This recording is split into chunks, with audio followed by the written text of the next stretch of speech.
I discovered my mother-in-law, Patricia, wearing my designer silk dress, completely rearranging my custom kitchen cabinets, while father-in-law Harold sat at my breakfast bar eating from my grandmother's good china. Patricia announced they were moving in indefinitely because their retirement home had fallen through. My husband David stood silent in the doorway, avoiding my stunned gaze. Patricia smirked while reorganizing my carefully curated spice collection, declaring she would fix this place properly since I obviously had no idea how to run a household. Harold nodded approvingly while cutting into my imported Italian tablecloth with his pocket knife to make a napkin. I realized my marriage, my dream home, and my independence were under siege. The moment Patricia finished her announcement about staying indefinitely, I felt my world tilt sideways. I grabbed David's arm and pulled him into the hallway, my heart hammering against my ribs. "What do you mean they're staying indefinitely?" I whispered urgently. "You said it would be 3 days maximum while they figured out their housing situation." David's face flushed crimson as he shuffled his feet against the hardwood floor. I had painstakingly restored myself. "Look, May, things got complicated. The retirement community they were supposed to move into had some issues with their application. They need somewhere stable while we sort everything out." "Sort everything out?" My voice cracked. "David, we never discussed this. This is my house too. Actually, it's mainly my house since I inherited it from Aunt Clara and used my savings for the renovations." "Our house," he corrected firmly, "and their family. What was I supposed to do, let them sleep in their car?" Before I could respond, Harold's booming voice echoed from my home office down the hall. "Patricia, where do you want me to put this computer nonsense? I need space for my workbench."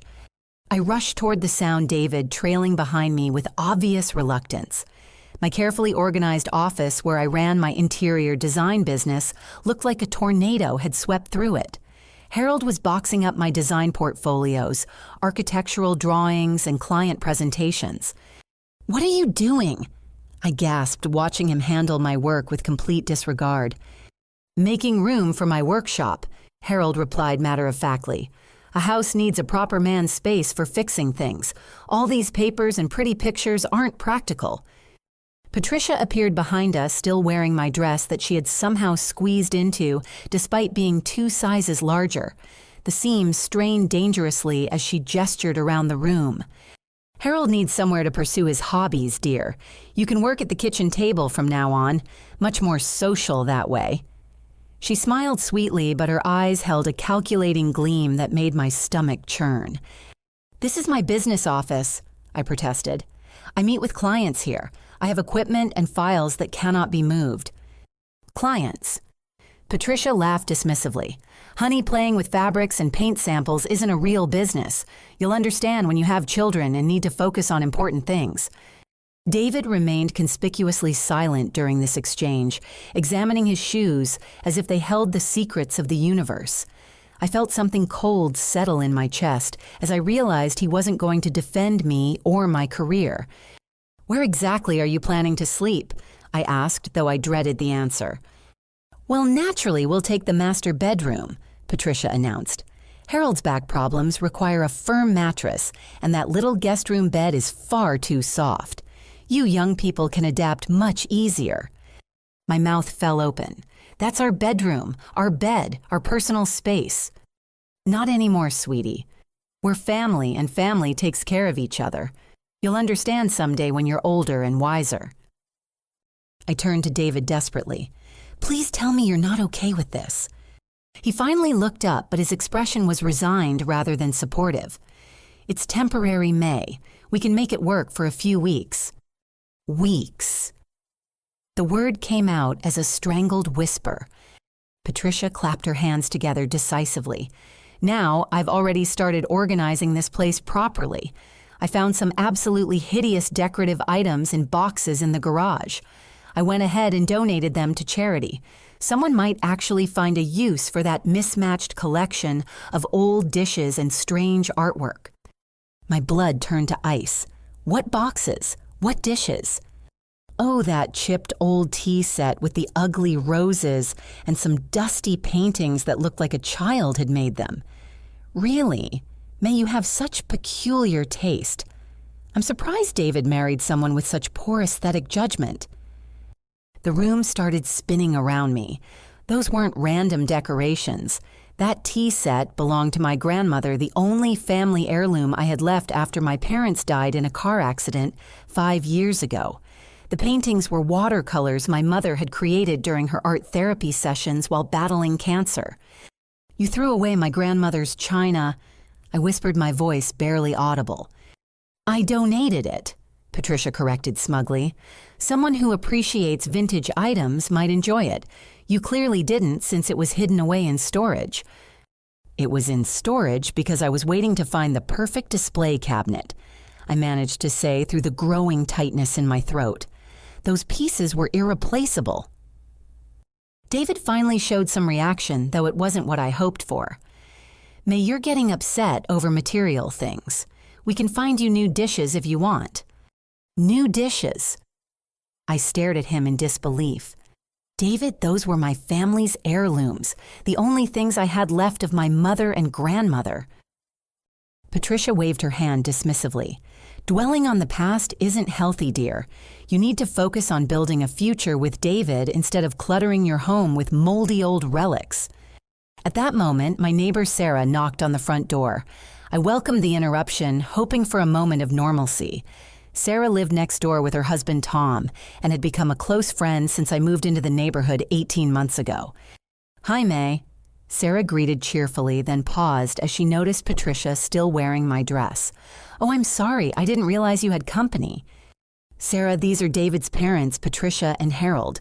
They're staying with us for a while. Patricia immediately stepped forward, extending her hand with exaggerated politeness. How lovely to meet the neighbors. I'm Patricia, and I must say this neighborhood certainly needs some improvements. That garden of yours is quite overgrown, isn't it? And those wind chimes are dreadfully noisy. Sarah's smile faltered slightly. Oh, I like my garden natural style, and the chimes are barely audible. Well, we all have different standards, Patricia replied with false sweetness. I'm sure you do your best with what you have to work with. I felt my cheeks burn with embarrassment as Sarah's expression shifted from confusion to polite discomfort. May, I just wanted to return your cake pan and see if you wanted to join our book club meeting next week. May won't have time for book clubs anymore, Patricia interjected before I could respond. She needs to focus on maintaining this household properly. I've already noticed several areas that require immediate attention. The baseboards haven't been dusted in weeks, and don't get me started on the state of those windows. Sarah looked between Patricia and me with growing concern. I wanted to explain to tell her that my house had been immaculate before this invasion, but David was glaring at me with warning eyes. I'll let you know about book club, I said quietly, accepting the cake pan with trembling hands. After Sarah left, looking troubled, Patricia turned to me with obvious satisfaction. Now, about the household schedule, I've taken the liberty of creating some guidelines to help you manage things more efficiently. She produced a typed list from her purse, apparently having planned this reorganization in advance. My eyes scanned the paper in growing horror. The schedule detailed every aspect of daily life, from meal planning to cleaning duties to television viewing preferences. I was assigned responsibility for all cooking, cleaning, and laundry, while David was expected to handle yard work and maintenance tasks. Patricia and Harold were listed as supervisors with authority over household decisions. This is ridiculous, I breathed. I work 40 hours a week running my own business. When am I supposed to do all this? Real wives find a way to balance everything, Patricia replied coolly. My generation managed households, raised children, and supported our husbands without complaining constantly. Perhaps you need to reconsider your priorities. David shifted uncomfortably but remained silent. I realized with growing dread that he was going to let his mother reorganize our entire life without fighting for me or our relationship. As if reading my thoughts, Patricia smiled and patted my shoulder condescendingly. Don't worry, dear. I'm here to teach you how to be a proper wife. David deserves someone who knows how to create a real home. That night, as I lay in the cramped guest bed listening to Harold's thunderous snoring through the thin walls, I stared at the ceiling and wondered how my life had spiraled so completely out of control in less than 24 hours. I returned from a client meeting 3 days later to find my living room transformed beyond recognition. My carefully chosen modern furniture had vanished, replaced by Patricia's outdated floral couch set that clashed violently with my neutral paint scheme. The sleek coffee table I had saved months to purchase was gone, substituted with a heavy wooden monstrosity covered in lace doilies. "Surprise," Patricia called from the kitchen. "I've given this place some much-needed personality. That sterile magazine look you had going was so impersonal." My legs felt weak as I surveyed the destruction of my carefully curated living space. Where is my furniture? Where are my decorative pieces? "I donated everything to Goodwill this morning," Patricia replied cheerfully, emerging with a tray of coffee served in mismatched mugs. A lovely young man helped me load the truck. I told him it was a family emergency and we needed everything removed immediately. "You gave away my furniture without asking—" My voice rose to a pitch I barely recognized as my own. "I'm doing you a favor, sweetheart. That cold modern style wasn't suitable for a family home. This traditional look is much warmer and more welcoming." Harold looked up from his spot in my former reading chair, which had been replaced by a massive recliner that dominated half the room. "Your mother-in-law has excellent taste, May. You should be grateful for her guidance." I rushed to my art studio, praying that Sanctuary remained untouched, only to find Harold had completely converted it into a model train setup. My easel paints, canvases, and reference books had been shoved into garbage bags and stacked in the corner. "This room has perfect lighting for my trains," Harold explained proudly, gesturing to the elaborate track system he had constructed across my former workspace. "I've been working on this layout for 20 years. "This was my art studio," I whispered, staring at the locomotive chugging around tracks that now covered my painting table. "Art is just a hobby," Patricia said from behind me. "Harold's trains are a serious collection worth thousands of dollars. They need proper care and display." I felt something snap inside my chest as I watched a tiny train car roll over the spot where I had painted my last commissioned piece. "This is my house. These are my rooms. You cannot just take over everything." "Actually, dear family homes belong to the family," Patricia corrected smugly. "And since David is our son, we have every right to make ourselves comfortable here." The doorbell rang, interrupting my mounting panic. Patricia rushed to answer it before I could move, greeting a group of elderly women with enthusiastic hugs. "Ladies, welcome to our new home. I'm so excited to host Bridge Club here." I watched in stunned silence as 4 women trooped into my living room, commenting appreciatively on Patricia's redecorating efforts. They began setting up card tables and unpacking elaborate snack spreads, clearly expecting this to become their regular meeting place. "Patricia, this is such an improvement over your old apartment," commented a woman with steel gray curls. "That modern furniture young people choose nowadays is so uncomfortable." "I completely agree, Dorothy. My daughter-in-law had no idea how to create a proper entertaining space. Fortunately, I was able to fix things before they got completely out of hand." I stood frozen in my own doorway, watching strangers settle into my transformed home, as if they belonged there more than I did. When I tried to retreat to my bedroom for privacy, I found Patricia had replaced my personal photographs with her own family pictures. My wedding photos with David had been moved to a small shelf in the hallway, while Patricia's collection of Harold's military service pictures dominated the dresser. My sister Emma arrived unexpectedly that afternoon, stopping by to return a book she had borrowed. Her shocked expression as she surveyed the living room changes confirmed that I wasn't overreacting. "May, what happened to your beautiful furniture?" Emma asked quietly. Before I could answer, Patricia materialized with her bridge club still in session behind her. "You must be Emma. I'm Patricia David's mother. I've been helping May learn how to create a proper family atmosphere in this house." Emma's eyebrows rose as she took in Patricia's proprietary tone and the obvious territorial marking that had occurred throughout the house. "I see. And where is David during this home makeover?" "David is at work supporting his family like a responsible husband," Patricia replied pointedly.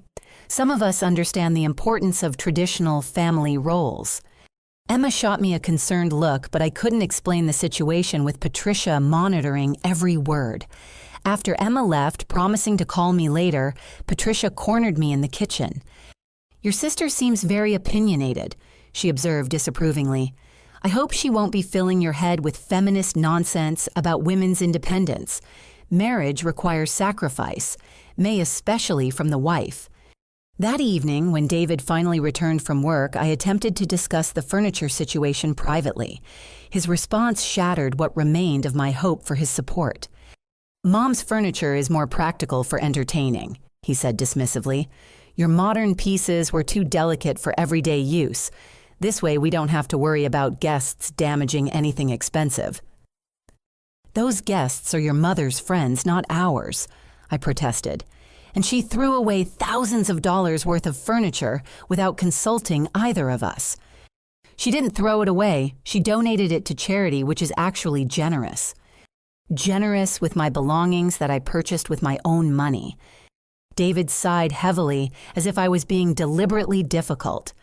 "Marriage means sharing everything, May. You're being selfish about material possessions, when you should be grateful that Mom is helping us create a real family environment." I stared at the man I had married 18 months ago, wondering when he had transformed into someone who dismissed my feelings so completely. "David, she's taking over our entire home. She's making decisions about our life without including us." "She's including me," he replied coldly. "You're the one being resistant to family unity." The next morning, I discovered Patricia had been reading my personal mail, including correspondence from clients and financial statements. She had also somehow accessed my journal, which I found open on the kitchen counter with a sticky note attached. The note, written in Patricia's precise handwriting, read, "Dear, you really should focus on more positive thoughts. All this complaining about family togetherness isn't healthy for a young wife." When I confronted her about invading my privacy, Patricia acted as if I was being unreasonable. "I was simply trying to understand why you're so resistant to family harmony," she explained innocently. "Your journal revealed some concerning attitudes about marriage that we need to address." "You had no right to read my personal writings." "In a family, there should be no secrets," Patricia replied firmly. "Harold and I have always shared everything with David. Complete openness is essential for healthy relationships." Harold emerged from his train room, wiping his hands on a towel. "Patricia's right, May. Privacy is just another word for hiding something. Good families don't keep secrets from each other." I felt trapped in a nightmare where basic boundaries had become foreign concepts. Every personal space I cherished had been invaded, every possession judged and potentially discarded, every private thought examined and criticized. That afternoon, Patricia made her most devastating comment yet during a phone conversation with someone I couldn't identify. I overheard her voice carrying from the kitchen as I tried to work on my laptop at the dining room table. "Oh yes, she's exactly what I expected. No maternal instincts whatsoever and absolutely no idea how to manage a household properly. David deserves so much better than a career-obsessed woman who can't even cook a decent meal." She paused, listening to the other person, then continued with obvious satisfaction. "The good news is that we're here now to provide proper guidance. With enough training, she might eventually learn to be an adequate wife. Though honestly, I'm not sure David made the best choice. She's much too independent and opinionated for marriage." I sat frozen at the table, my laptop screen blurring through sudden tears, as I realized Patricia wasn't just visiting or temporarily inconveniencing us. She was actively working to undermine my marriage and my sense of self-worth in my own home. 1 week after Patricia's arrival, my phone rang during a client consultation. The caller introduced herself as Janet Mills from Premier Properties Real Estate. "Congratulations on listing your home with us, Mrs. Thompson. I wanted to schedule a walkthrough to discuss staging recommendations and our marketing strategy." My blood turned to ice water. "I'm sorry, there must be some mistake. I haven't listed my home for sale. According to our paperwork, Mrs. Patricia Thompson contacted us last week about selling the property at 23 Maple Grove Lane. She provided all the necessary documentation and signed the preliminary listing agreement. Patricia is my mother-in-law, and she has no authority to sell my house, I said, my voice shaking with barely controlled fury. Oh dear, this is quite unusual. The woman who contacted us claimed to be the homeowner and had copies of the deed and property tax records. She seemed very knowledgeable about the property details. I ended the call and immediately drove home, my mind racing with implications. How had Patricia obtained copies of my personal property documents? More importantly, how had she forged my signature on legal paperwork? I found Patricia in the kitchen calmly preparing lunch as if she hadn't just committed fraud. Harold was installing additional shelving in what used to be my art studio, the sound of his power drill echoing through the house. "We need to talk," I announced, my voice deadly quiet. Patricia looked up with feigned innocence. "Of course, dear. What's troubling you now?" "I received a call from a real estate agent congratulating me on listing my house for sale." "Oh, that." Patricia waved her hand dismissively. "I took the liberty of exploring our options.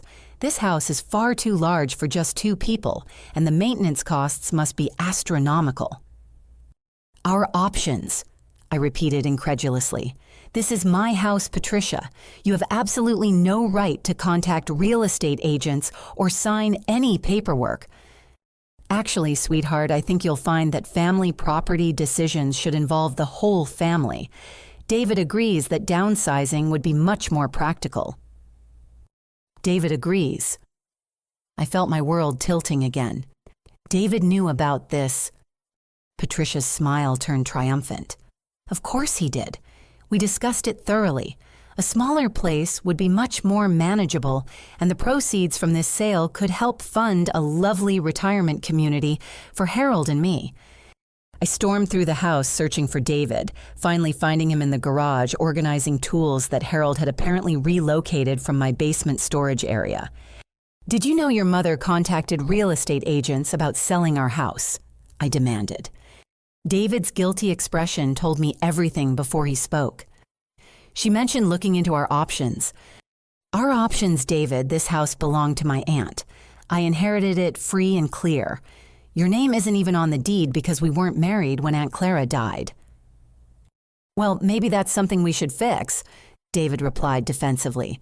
"Married couples usually share property ownership. So you decided to have your mother forge my signature on real estate documents instead of discussing it with me." "She didn't forge anything. She just made some preliminary inquiries." I pulled out my phone and showed him the real estate agent's contact information. "Call her back and ask about the preliminary listing agreement that someone signed with my name." David's face paled as he made the call. I watched his expression grow increasingly uncomfortable as the agent apparently described the signed paperwork in detail. "There seems to have been a misunderstanding," he said, finally avoiding my eyes. "We'll need to cancel any agreements and remove the listing immediately." After he hung up, I stared at my husband with growing disbelief. "She forged my signature on legal documents, David. That's fraud.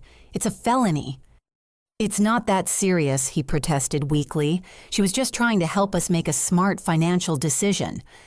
"By committing identity theft and fraud, you're overreacting, May. Mom would never intentionally break any laws." At that moment, Patricia appeared in the garage doorway with Harold behind her, both looking entirely too pleased with themselves. "I hope you're not filling David's head with legal nonsense," Patricia said coolly. "Sometimes wives need to trust that their elders know what's best for the family's financial future." "What's best for the family?" I repeated, my voice rising. "You committed fraud using my identity." "I simply took initiative when you seemed incapable of making rational decisions about property management," Patricia replied with icy composure. "This house is clearly too much responsibility for someone your age." Harold nodded sagely. "Patricia's always been excellent with financial planning. You should listen to her guidance instead of getting hysterical about paperwork." Hysterical. The word hit me like a physical blow. You forged my signature to sell my house, and I'm hysterical for being upset about it. See, Patricia turned to David with satisfaction. This is exactly the kind of emotional instability I was warning you about. She can't handle normal family discussions without becoming completely irrational. I watched David's face, desperately hoping to see some recognition of how absurd this situation had become. Instead, he looked torn between loyalty to his parents and obligation to his wife. Maybe we could all sit down and discuss this calmly, he suggested weakly. Discuss what calmly? I asked incredulously. The fact that your mother committed a felony, or the fact that you knew about it and said nothing? Patricia stepped closer to David, placing a protective hand on his arm. David, honey, I think we need to have a serious conversation about whether this marriage is really working out. Some women just aren't suited for family life.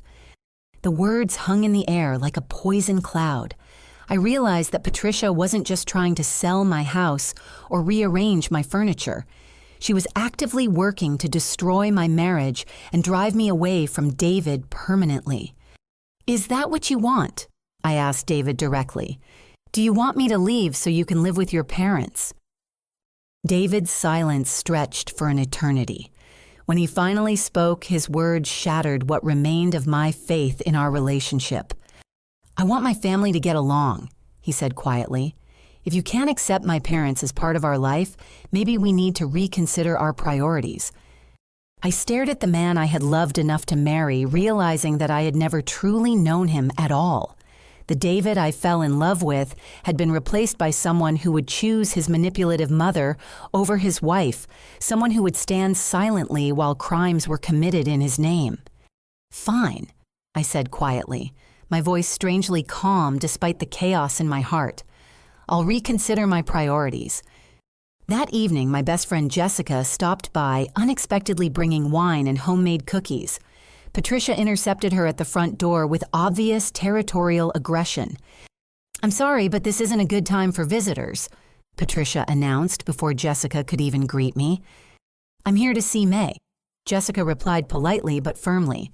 We have standing plans to watch movies on Friday evenings. Those plans will need to change, Patricia stated matter-of-factly. May has family obligations now, and we're having important discussions about household management. I appeared behind Patricia, mortified by her behavior toward my closest friend. Jessica, I'm so sorry. Please come in. Actually, I think your friend should leave, Patricia interjected, blocking the doorway. We're in the middle of family business that doesn't concern outsiders. Jessica looked past Patricia to me with obvious concern. May, are you okay? You look exhausted. She's fine, Patricia answered for me. Just adjusting to proper family responsibilities. I'm sure you understand that marriage requires certain sacrifices of independence. I understand that marriage should be a partnership built on mutual respect, Jessica replied coolly, her social worker training clearly kicking in as she assessed the dynamics at play. Patricia's expression hardened. I think it would be best if you limited your visits here. May needs to focus on her marriage rather than maintaining inappropriate friendships that encourage discontent. Inappropriate friendships. Jessica's voice rose with indignation. Jessica, it's okay, I said quietly, not wanting to escalate the confrontation. I'll call you tomorrow.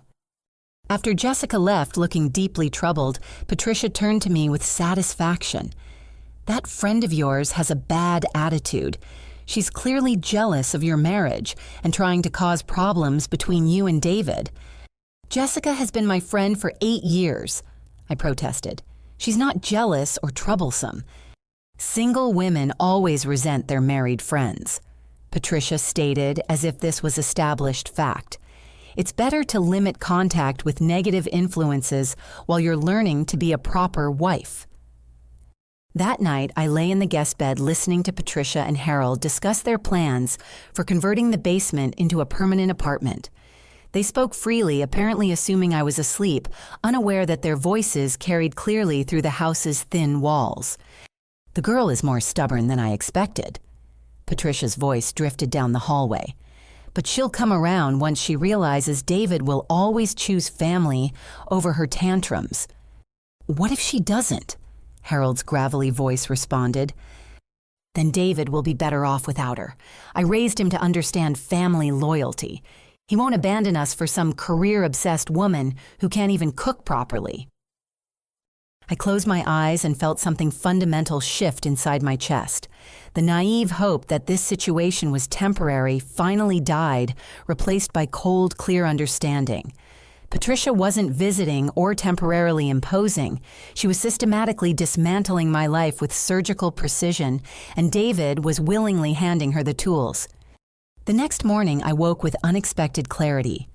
While Patricia made breakfast in my kitchen and Harold measured walls for his basement workshop, I quietly gathered the real estate documents and photographed every piece of evidence related to the forged signature incident.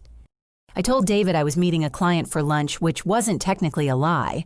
I had called my friend Margaret Thornton, who happened to be one of the most respected attorneys in our city, and asked for an emergency consultation.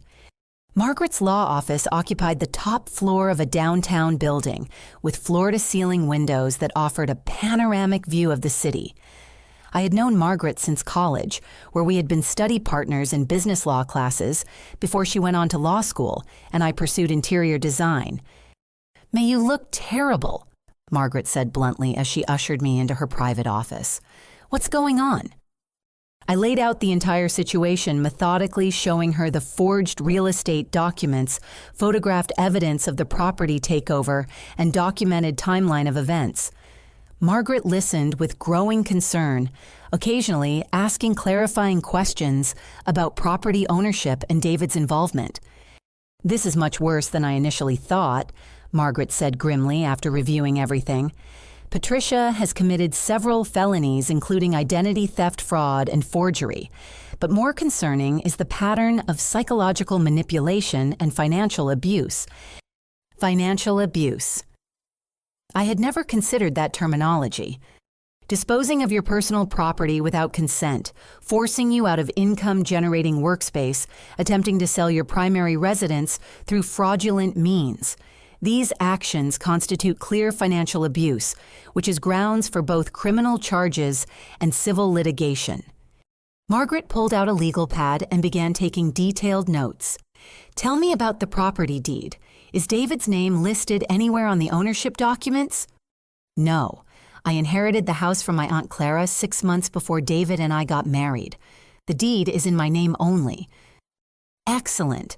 That means David has no legal claim to the property despite being your husband. In this state, inherited property remains separate unless specifically transferred or commingled. Since you used your own inheritance money for renovations rather than marital funds, David has no ownership stake whatsoever." I felt a spark of hope for the first time in weeks. So Patricia definitely had no right to contact real estate agents. Absolutely none. What she did constitutes multiple felonies. We could have her arrested today if you choose to press charges. Margaret leaned forward, her expression serious. "But before we discuss legal action, I need to ask about your marriage. Are you planning to stay with David after this?" The question hit me like a cold wave. I had been so focused on the immediate crisis that I hadn't fully processed the deeper implications for my relationship. "I don't know," I admitted. "The man I married wouldn't have allowed this to happen. He would have protected me, defended me, stood up to his parents when they crossed basic boundaries. This David is someone I don't recognize." "That's unfortunately common in cases like this," Margaret said gently. "Adult children who never established independence from controlling parents often revert to childhood loyalty patterns when forced to choose. The question is whether David is capable of change or if this is simply who he really is." We spent the next hour developing a comprehensive legal strategy. Margaret explained my options, which ranged from filing criminal charges against Patricia to pursuing a restraining order to initiating divorce proceedings against David. "I want to suggest something that might sound extreme," Margaret said carefully. "Given the escalating nature of Patricia's behavior and David's complicity, I recommend you secure your personal belongings and important documents immediately. People like Patricia often escalate to more serious property destruction or theft when they feel their control being threatened. She provided me with a list of items to prioritize: financial documents, insurance papers, personal identification, family heirlooms, professional equipment, and anything with significant sentimental or monetary value. I also recommend establishing a separate bank account immediately, Margaret continued. If Patricia has access to your mail and personal information, she may attempt to access your existing accounts. I spent the afternoon methodically executing Margaret's recommendations. I opened a new checking account at a different bank, transferred a significant portion of my savings, and changed all my online passwords from my sister Emma's house. Emma listened to the entire story with growing outrage, offering her spare bedroom as temporary storage for my important belongings. I knew something was wrong when I visited last week, Emma said angrily. That woman was marking territory like a dog, and David just stood there letting her insult you. I keep wondering if I'm overreacting, I admitted. Maybe I should try harder to make this work. May they forged your signature to sell your house, Emma said firmly. There's no making that work. There's only protecting yourself from further damage. Over the next 3 days, I carefully moved my most important possessions to Emma's house during work hours, when Patricia and Harold were occupied with their own projects. I photographed everything in my home, documenting both the original condition and the changes Patricia had made. I also began quietly researching Patricia and Harold's background, discovering that they had been evicted from 2 previous rental properties for lease violations and property damage. Their retirement community application hadn't fallen through due to paperwork issues. They had been rejected due to references from previous landlords. David remained completely unaware of my activities, apparently assuming that my recent calm demeanor meant I was accepting the new living arrangement. He had no idea that I was methodically preparing for the most decisive action of my adult life. On Thursday evening, I received a call from my business insurance agent asking about reported damage to my home office equipment. Patricia had apparently contacted them, claiming that expensive design software and computer equipment had been damaged due to my negligence. This is the first I'm hearing of any damage, I told the agent truthfully. The woman who called said she was your mother-in-law and that you were too emotional to handle the claim properly. She requested forms to file for replacement of approximately $8,000 worth of equipment. I felt my last vestige of doubt about Patricia's intentions evaporate completely. She wasn't just taking over my home, she was actively stealing from me through insurance fraud while portraying me as incompetent and unstable. That night, I lay in the narrow guest bed listening to Patricia and Harold discuss their long-term plans for my house. They spoke with casual confidence about converting my home into their permanent residence, apparently assuming I would eventually give up and leave. Once she's gone, we can fix this place properly. Patricia's voice carried clearly through the walls. David will be much happier without her constant negativity and demands. What if she fights the divorce? Harold asked. She won't have any choice. David's a good son. He'll choose family over some selfish woman who can't appreciate what she has.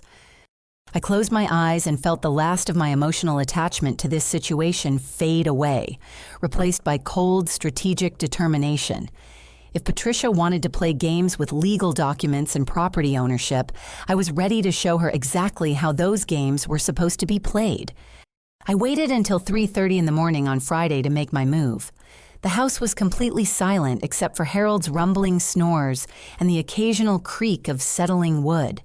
I had spent weeks planning this moment and everything was ready. My essential belongings had been gradually moved to Emma's house over the past week.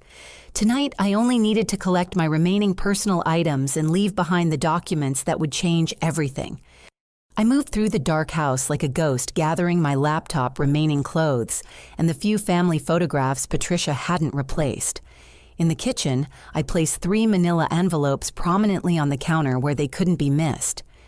The first envelope contained divorce papers that Margaret had prepared, citing irreconcilable differences and David's failure to protect our marital property from theft and destruction.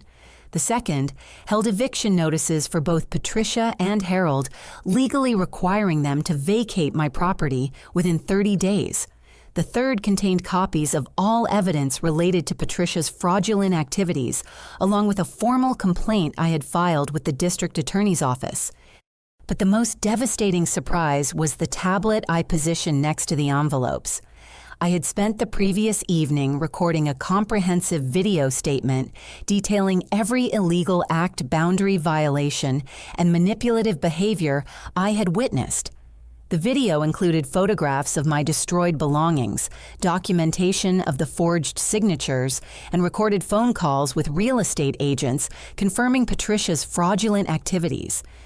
I had also done something Patricia would never expect from someone she considered naive and powerless.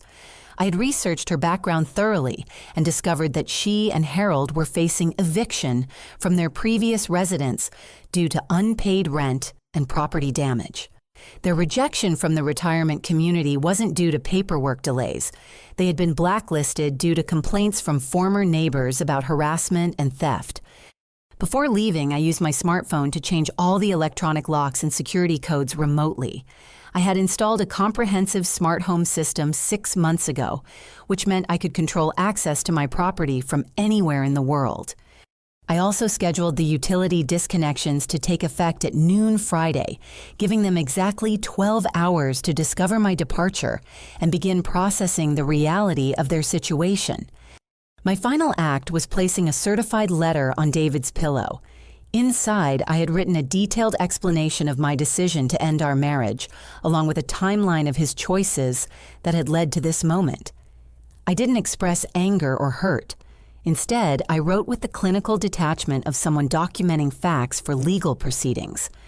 By 4 a.m., I was driving toward Emma's house with my remaining possessions loaded in my car. I felt strangely calm, as if I was finally moving in the right direction after weeks of being pushed backward. I spent Friday morning at Margaret's office reviewing final legal documents and coordinating with the district attorney's office about the criminal charges. Margaret had assembled an impressive case that included not only the forgery and fraud charges, but also evidence of stalking harassment and identity theft. The DA is very interested in prosecuting this case, Margaret informed me. Financial fraud targeting family members is unfortunately common, and they want to send a clear message that these crimes have serious consequences. At exactly noon, my phone began ringing. David's number appeared repeatedly, but I let every call go to voicemail. I wanted him to experience the full impact of discovering what Patricia had done before I provided any explanations. By 2 p.m., I had received 17 missed calls and dozens of increasingly frantic text messages. The progression from confusion to panic was clearly visible in David's written messages. "May, where are you? Mom found some papers on the counter. This has to be a mistake. Call me immediately. The utilities are shut off. What's happening? May, please answer your phone. We can work this out. Mom is crying. Harold is threatening to call the police. You're scaring everyone." I finally answered his call at 3 p.m., speaking with calm detachment. "Hello, David?" "May, thank God. What is this crazy paperwork? Mom says you're trying to evict them and have her arrested." "The paperwork is exactly what it appears to be. Your mother committed multiple felonies and you chose to support her instead of protecting your wife and marriage. You can't be serious about divorce over a misunderstanding about house selling." "It wasn't a misunderstanding, David. It was fraud, identity theft, and forgery. Patricia stole my identity to attempt selling my house without my knowledge or consent. She destroyed my family heirlooms, stole my business equipment, invaded my privacy, and attempted to commit insurance fraud using my name." The phone was silent for a long moment. When David spoke again, his voice was smaller, less certain. "Where are you? We need to discuss this face to face." "We needed to discuss this weeks ago when your mother first started breaking laws and destroying my property. You chose silence then, so I'm choosing silence now. May, please. Mom made some mistakes, but she didn't mean any harm. She was just trying to help." "David, I have recorded evidence of Patricia planning to drive me away from you permanently. I have documentation of her background, including previous evictions for property destruction and theft. This isn't a well-meaning grandmother figure making innocent mistakes. This is a calculated campaign to steal my property and destroy my life. You're exaggerating everything because you're emotional. I'm documenting everything because your mother is a criminal and you're her accomplice. I ended the call and immediately blocked his number. Margaret had advised me to limit contact during the legal proceedings to prevent any accusations of harassment or manipulation. That evening, Emma and I watched from her living room window as police cars arrived at my former home. Patricia had apparently called them to report my theft of my own belongings, not realizing that the responding officers would be more interested in the outstanding warrants for her arrest. My phone rang again, this time showing an unknown number. Against my better judgment, I answered. "May, this is Harold. You need to come home immediately and straighten out this mess." "I am home, Harold.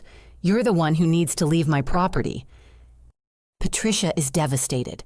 She was only trying to help your marriage succeed by forging my signature and stealing my belongings.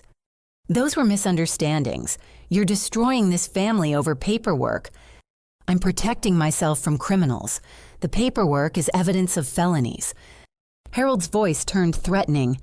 "If you don't drop these charges and come home, you'll regret it." I immediately hung up and forwarded the recorded call to Margaret. Threatening a witness was another crime that would be added to the growing list of charges. As night fell, I realized I felt lighter than I had in months. The constant anxiety and hypervigilance were fading, replaced by profound relief. I was finally free from the psychological prison that Patricia had constructed around my life. For the first time since this nightmare began, I slept deeply and peacefully, knowing that I had taken decisive action to protect myself and my future. Saturday morning brought the sound of a large truck rumbling down Maple Grove Lane.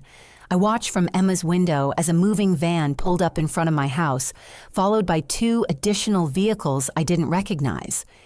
My phone rang with another unknown number. This time, Patricia's voice was shaking with barely controlled fury. "What did you do?" she hissed. "There's a moving truck here demanding that we sign papers." "I arranged for you to have proper housing," I replied calmly. "Golden Years Assisted Living has been expecting you and Harold since yesterday." "We are not going to any nursing home."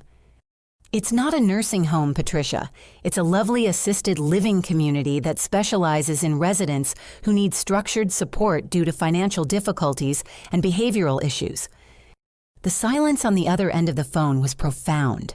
I'd spent the week researching facilities and had discovered something very interesting about Harold's medical history and Patricia's financial management skills. "The facility director is very excited to meet you," I continued conversationally. "I made a substantial donation to their activities fund specifically earmarked for residents transitioning from situations involving legal troubles. You cannot force us to move anywhere." "Actually, I can. The eviction notice is legally binding, and you have approximately 6 hours to vacate my property before the sheriff's department returns with additional enforcement." What Patricia didn't know was that I had also been in contact with Harold's VA benefits coordinator. Harold's medical records indicated he qualified for assisted living support due to memory issues and mobility problems that Patricia had been hiding to maintain control over their living situation. The moving crew wasn't just there to relocate their belongings. They were representatives from Golden Years, who specialized in difficult transitions.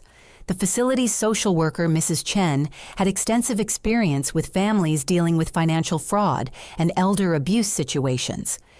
Through Emma's window, I could see Patricia arguing with a woman in a professional suit, while Harold stood nearby looking confused and agitated. David's car was notably absent from the driveway. My phone rang again. This time it was David calling from yet another number. "May you have to stop this madness. Mom is having a panic attack and Harold is threatening to fight the movers." "Where are you, David?" "I'm at work. I can't leave in the middle of a presentation, but this situation is getting out of control." "You're at work while your parents are being arrested for fraud and evicted for trespassing." "They're not being arrested, are they?" I felt a cold satisfaction at his obvious panic. David, your mother committed multiple felonies. Did you think there wouldn't be consequences? May, please. I know Mom went too far, but destroying our marriage isn't the solution. Our marriage was destroyed the moment you chose to protect criminals over your wife. I'm simply documenting that destruction legally. I never meant for things to go this far. Neither did I, David.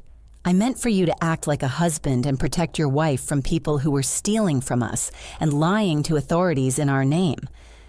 The moving truck activity continued for several hours. I later learned from Margaret that Mrs. Chen had successfully convinced Harold to cooperate by explaining his VA benefits and the activities program available at Golden Years. Patricia had been more resistant, but the threat of immediate arrest for violating the eviction notice had ultimately motivated her compliance. Margaret called me that afternoon with an update that exceeded my wildest expectations. May, you're not going to believe what we discovered during the investigation. Patricia and Harold have been running similar scams for over 10 years.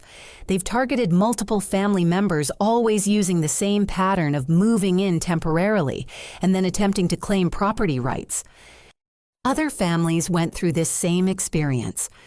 Patricia's own sister filed a restraining order against her 3 years ago for attempting to forge property deeds. Harold's nephew reported them for identity theft in 2018.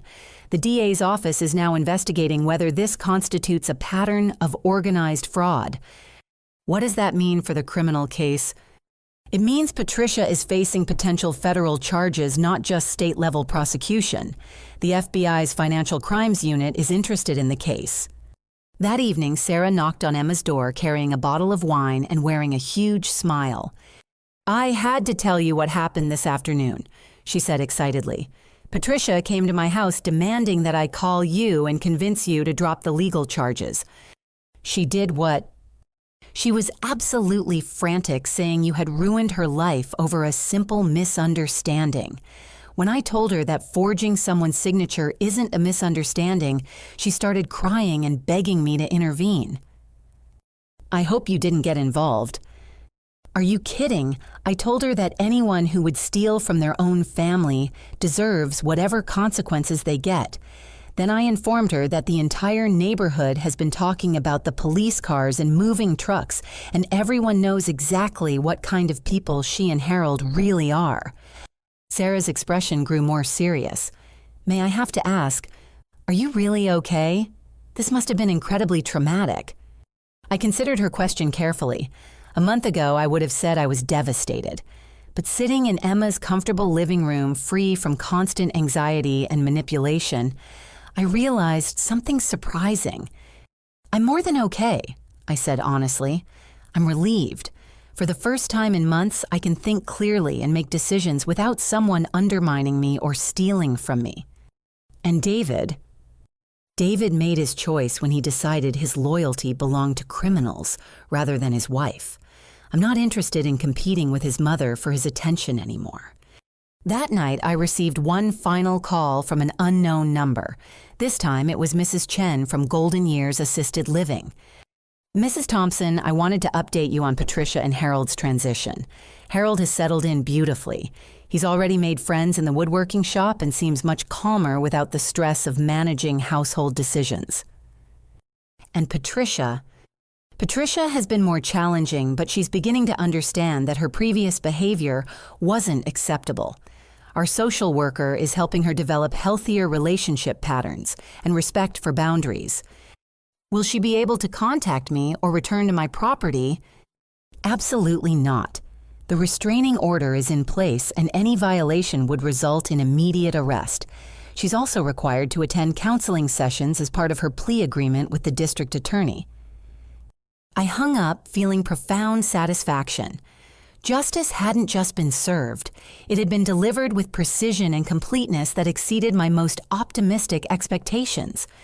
6 months later, I stood in my restored living room admiring the morning sunlight streaming through windows that I had cleaned myself. The house looked exactly as I had originally envisioned it, modern, comfortable, and completely mine. My furniture had been returned from Goodwill through a complicated process involving Margaret's legal team and a very apologetic donation center manager. Most pieces had been recovered in excellent condition, though I had taken the insurance money for the damaged items and upgraded to even better replacements. The art studio was once again my creative sanctuary. I had painted 17 new pieces in the past 4 months, including a series inspired by themes of freedom and personal empowerment that had attracted attention from several galleries downtown. My interior design business was thriving beyond my previous success.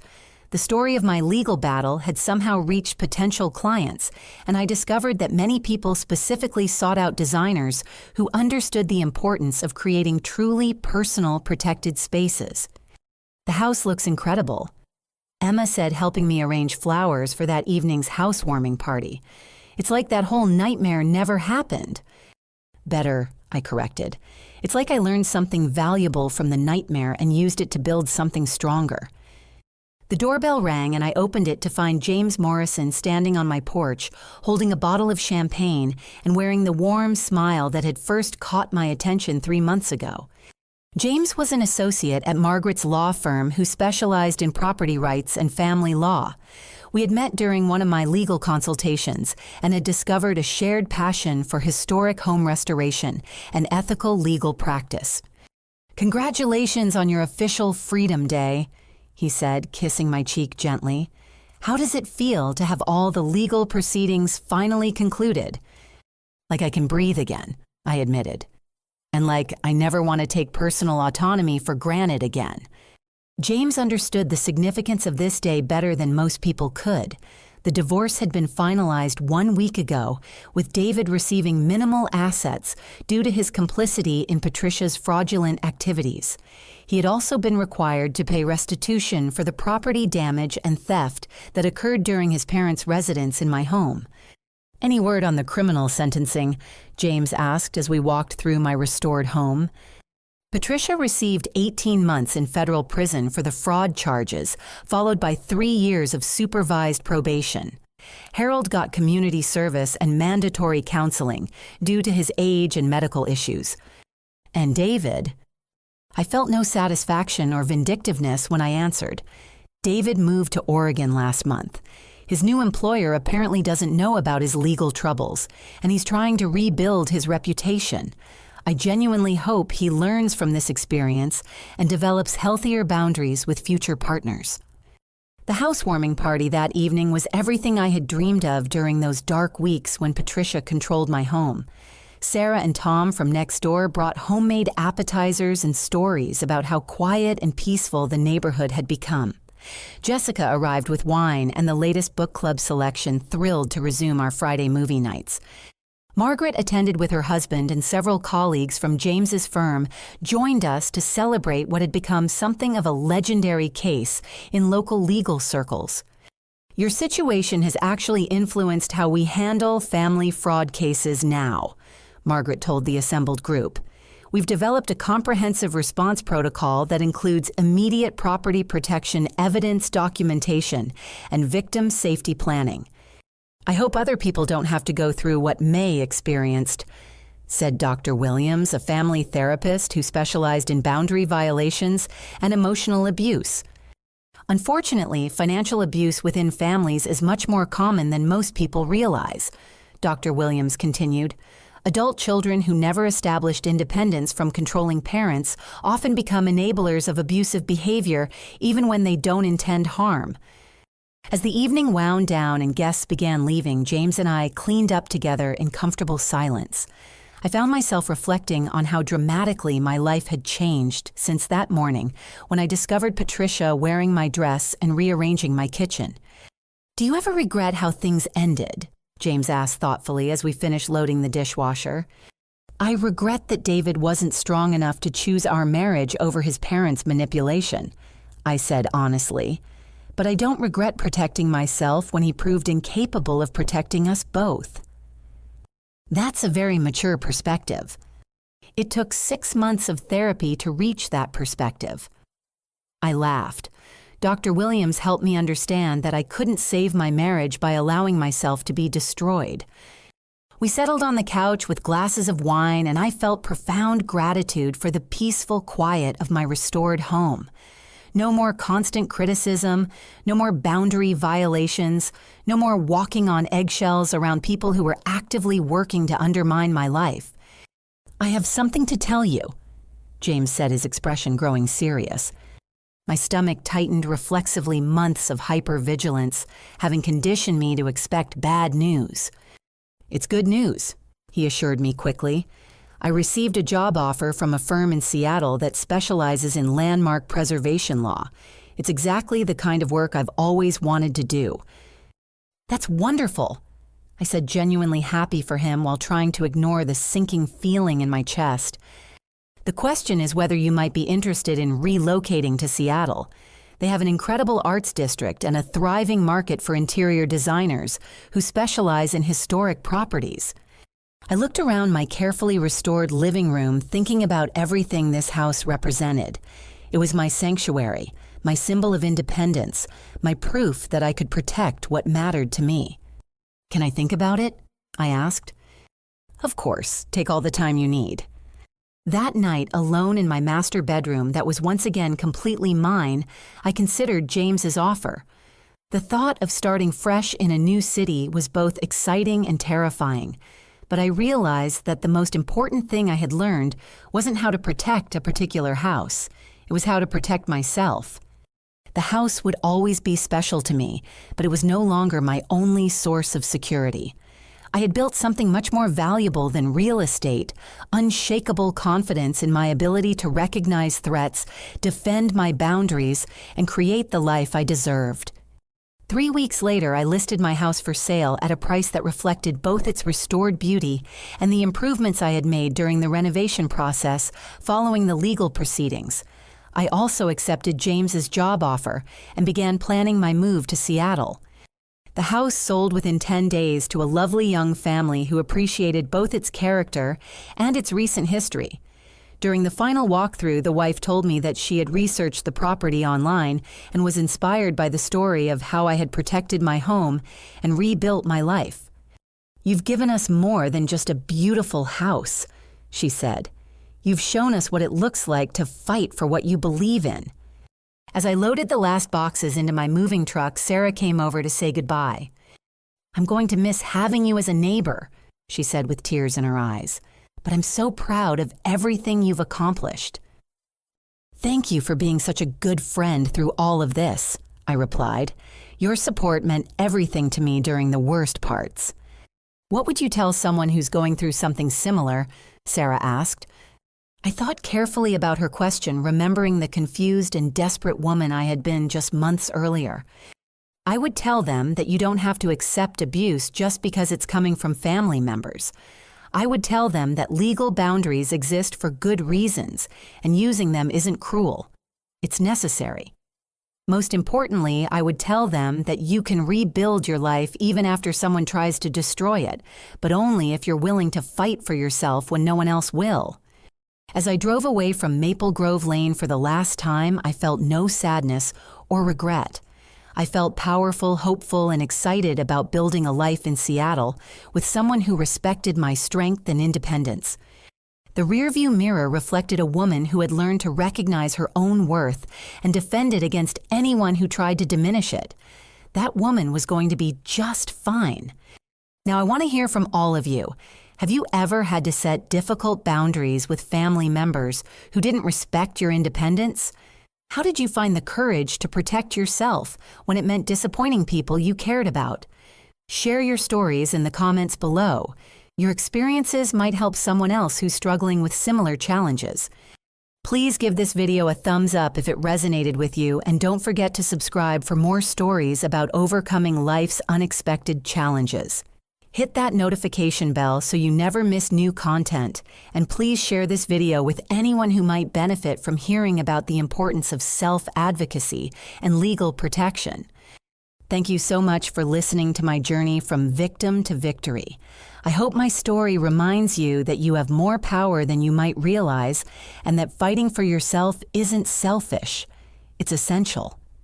Remember, you deserve relationships built on respect, homes filled with peace, and the freedom to make your own choices about your own life.